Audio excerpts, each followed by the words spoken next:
em sua oração. E talvez você se pergunte, mas quem é justo diante de Deus?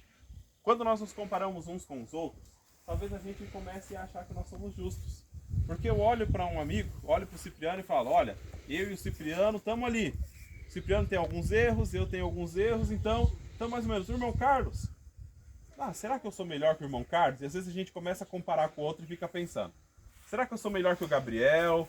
E aí às vezes nós somos levados a pensar que nós somos bons quando nós nos comparamos com uma pessoa. Aí eu pego a pior pessoa que eu conheço. Pensa aí, na pior pessoa que você conhece. No maior bandido que você conhece. E aí você se compara com essa pessoa e fala, opa, eu sou bom, eu não sou igual a ele. Se eu fosse igual a ele, eu seria uma pessoa ruim. Mas como ele é tão ruim e eu não faço nada do que ele faz, isso significa que eu sou bom. Fala a verdade, não é assim que às vezes a gente se sente? Nós comparamos com as outras pessoas e pensamos, eu sou melhor que aquele ali. Só que essa não é a comparação correta. Nós precisamos nos colocar em comparação diretamente com Deus. E diante de Deus, quem nós somos? Quem somos nós diante de Deus? Deus erra. Deus falha. Deus mente. Não. Deus rouba. Deus engana. Deus finge. Não. E é nesse ponto que nós percebemos que diante de Deus nós não somos justos. Não somos justos. Mas, ainda assim, a Bíblia diz que a súplica do justo poderia curar o enfermo, salvar o enfermo. E é nesse ponto que eu quero chamar a sua atenção. Porque quando a Bíblia apresenta uma ideia de justiça, Tiago diz que nós podemos nos inspirar na oração de Elias. Porque Elias era justo. Só que hoje eu quero ler com você aí, em 1 Reis, no capítulo 19, um trecho que mostra como Elias é parecido conosco. Como ele se assemelha a cada um de nós. Mas lembre-se, a Bíblia disse que ele era justo. E que se nós orarmos como Elias orou, nós receberíamos as bênçãos da parte de Deus. Em 1 Reis, no capítulo 19, está escrito assim, no versículo 1, leia comigo para nós contextualizarmos a história.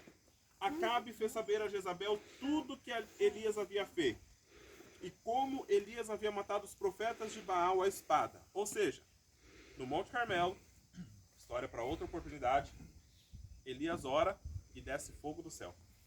Consome o sacrifício e os sacerdotes de Baal são mortos, e agora o culto a Deus de verdade é restabelecido em Israel.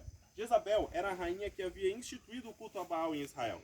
E ela ficou furiosa ao saber que os servos do seu Deus, Deus Baal, um Deus falso, estavam mortos, porque agora o culto no povo, o culto para o povo, por parte desses sacerdotes, já não seria mais feito. Ela fica extremamente furiosa. E no versículo 2 diz assim, então Jezabel mandou um mensageiro a Elias para dizer o seguinte, que os deuses façam comigo o que eles quiserem, se amanhã, a esta hora, eu não fizer a tua vida o que você fez com cada um deles. Ou seja, Jezabel disse para Elias, através de um mensageiro, que certamente ele seria morto. E aqui vem um detalhe, ele era, ou ela era, a rainha de Israel.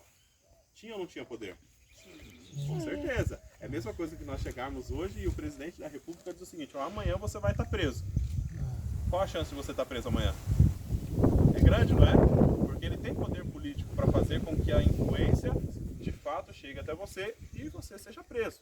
Então, quando Elias ouve isso, ele tem um sentimento que é muito parecido com o sentimento que nós temos diante das dificuldades. Olha só o que diz o versículo 3.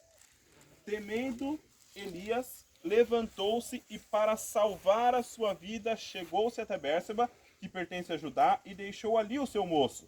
Ele mesmo, porém, foi ao deserto caminho de um dia e se aceitou debaixo de um zimbro e pediu para si mesmo a morte, dizendo, basta, toma agora ao Senhor a minha alma, pois não sou melhor do que meus pais. Ele teve tanto medo, mas tanto medo, que na hora em que ele recebeu essa notícia, ele saiu, o rapaz que o acompanhava, ele deixou na cidade de Bérseba e saiu para o deserto sozinho, assentou-se e disse, Senhor, pode me matar. Pode me matar, porque não dá mais, não tem como continuar dessa forma. Elias sentiu o quê? Medo. Ele sentiu medo. E aí eu pergunto para você, quando nós falamos sobre um dos maiores profetas da Bíblia, sobre um homem que apareceu para Jesus lá no Getsemane, um homem que não experimentou a morte, você imaginaria que esse homem sentiu medo e pediu que Deus tirasse a vida dele por conta da ameaça de uma mulher? Você consegue imaginar essa cena quando eu falo o maior profeta ou um dos maiores profetas da Bíblia? Geralmente não, porque nós pensamos que os profetas são perfeitos. Nós olhamos para os profetas e pensamos que eles nunca falharam, que eles nunca pensaram duas vezes, que eles nunca titubearam em tomar uma decisão. Mas Elias mostra para nós que ele teve medo. E tanto medo que ele saiu correndo e falou, Senhor, é melhor que o Senhor acabe com a minha vida, porque deu. Eu não consigo mais imaginar a minha vida diante dessa ameaça. Ele sentiu tanto medo que pediu que Deus tirasse a sua vida. Mas a história não para por aí.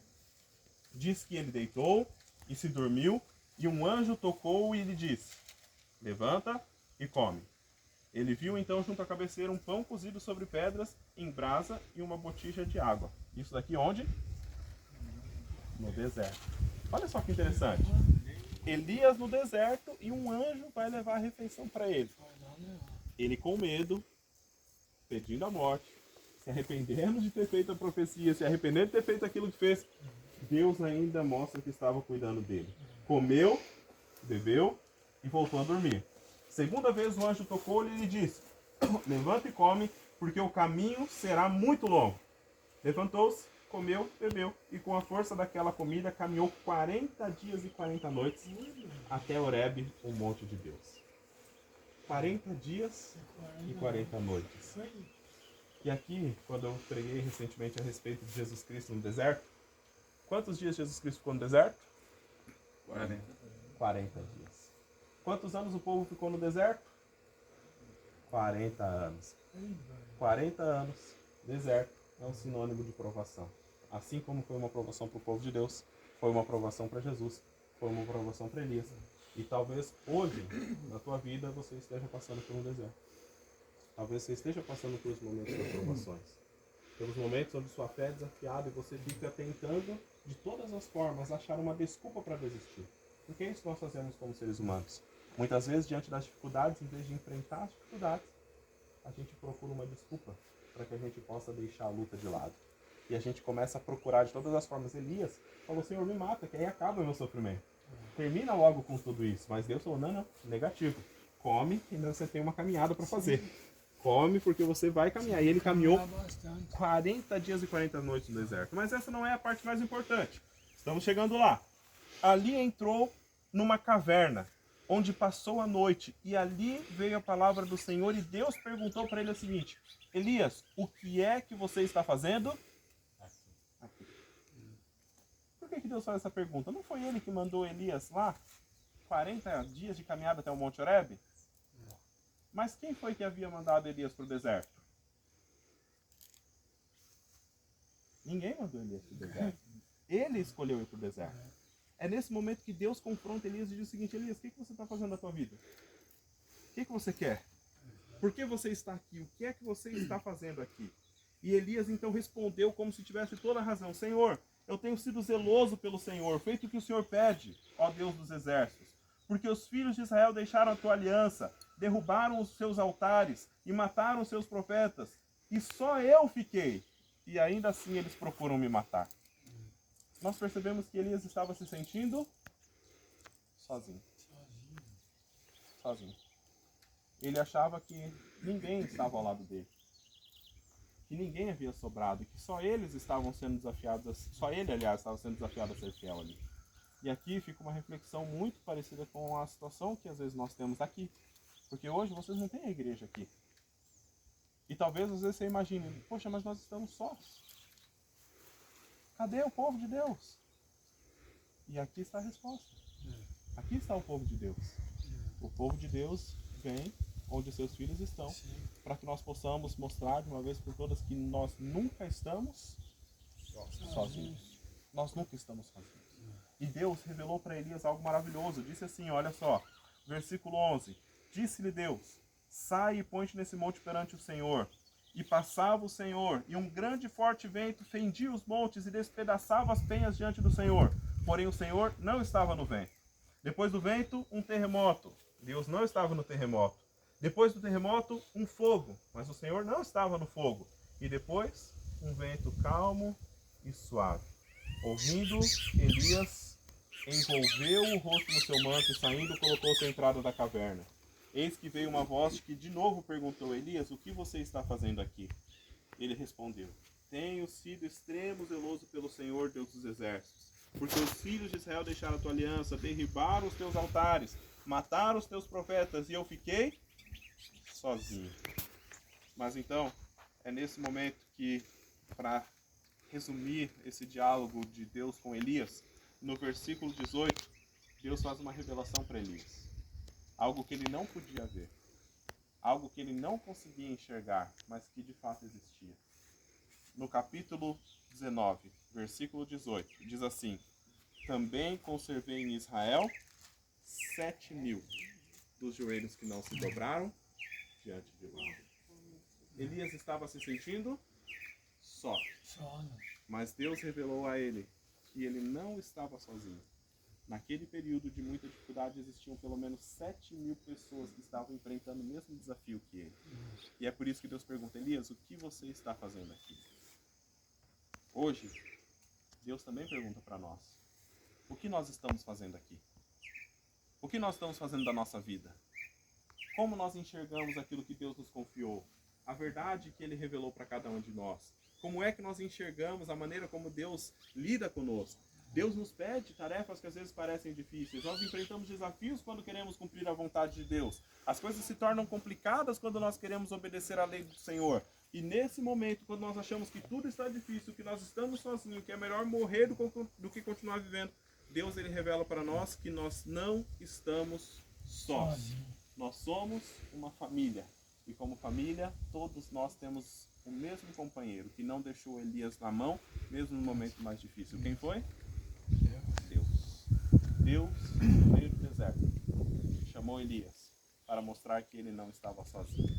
Deus estava ao lado dele, assim como ele estava ao lado daquelas 7.000 pessoas que passavam pelos mesmos dilemas que Elias passava. O que eu quero dizer a vocês nessa tarde é que todos nós temos lutas. Todos nós temos batalhas para seguir ao Senhor. E muitas vezes nós olhamos para o céu e pedimos: Senhor, por favor, encerre esse sofrimento. E eu quero dizer a você que assim como Elias temeu, assim como Elias teve medo de continuar lutando pela verdade, lutando para manter a sua fé viva, às vezes você vai ter medo também de continuar avançando. Você vai ter medo de fazer a vontade de Deus. As pessoas vão olhar, e assim como Jezabel disse que Elias iria morrer, as pessoas vão falar coisas para você que talvez te deixem numa situação difícil. Mas eu quero fazer um convite a cada um de nós nessa tarde. Que em meio às dificuldades da vida, em meio ao deserto das provações, nós permaneçamos firmes naquilo que nós conhecemos. Que nós permaneçamos firmes na verdade. Porque ainda que nós em algum momento passemos a nos sentir sozinhos, Deus ele jamais nos abandona. E Ele estará sempre conosco. Que nós possamos ter todos os dias sabedoria para ouvir a voz de Deus e permanecer firme nas suas promessas. Que Deus nos abençoe, que nós sejamos fortalecidos pela palavra de Deus. E lembre-se, Elias falhou? Falhou. Mas nós também falhamos. Mas mesmo Elias falhando, quem estava ao lado dele? Deus. E quando nós falhamos, quem está do nosso lado? E assim como Elias foi chamado justos, nós também podemos ser chamados justos, porque a justiça de Elias não vinha dele, a justiça dele vinha de Deus, assim como a nossa justiça vem de Deus também. Se nós falharmos, pensarmos em desistir, nós podemos olhar para o céu e pedir ajuda divina, porque Ele virá em nosso socorro. Lembre-se, permaneça firme na palavra. Que Deus nos abençoe e que a gente possa permanecer firme ao lado de Deus em meio às dificuldades. Que Deus nos abençoe. Eu quero convidar a Tainá aqui mais uma vez. Ela vai cantar um louvor agora para nós e depois desse louvor nós vamos fazer uma oração de agradecimento a Deus pela oportunidade de estar juntos aqui nessa tarde.